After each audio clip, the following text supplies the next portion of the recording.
Hello, this is Team 3 Fossils, and today we'll be discussing on identification of factors and patterns in conversation history of online legal service to better understand client behaviors. Prior to EDA, we first transformed the raw data set into an understandable format through preprocessing. First, to do so, data is checked for any errors. In case of question post, we can see the created UTC as parts of post text.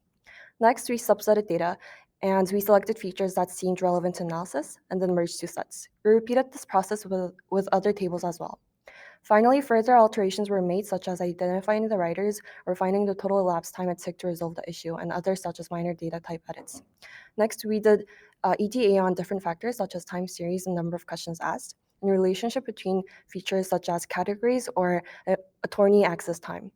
Now pause. So at this point, we came back to the essence of the platform.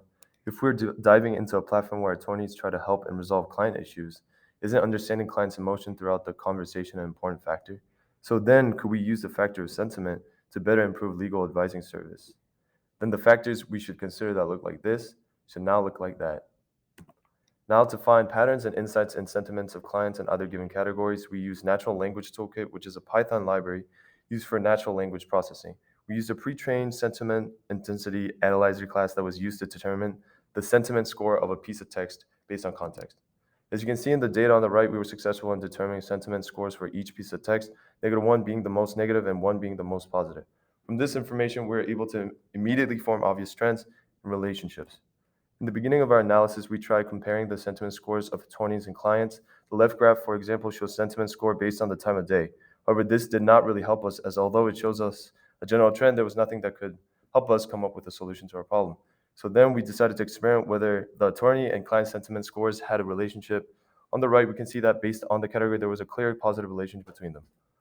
We then found out there's a positive relationship between age and sentiment scores. Then we wanted to know whether overall sentiment scores had a big change from the beginning to the end. We were then able to come up with this final graph that compared mean sentiment scores to the cumulative time elapsed group by age. First thing that we noticed was that in all age groups, there was a noticeable dip right in the middle. For the limitation and future improvements, first, it would have been best if you could find external data sources that could help identify the writer of the post, so that way we could have identified them with better accuracy through supervised learning. Next, sentiments analysis models can struggle to distinguish between different meanings of words based on the context in which they appear.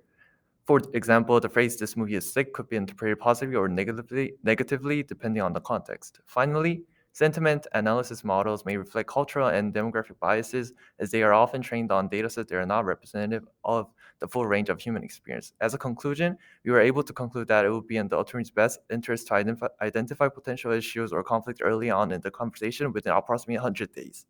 Thank you.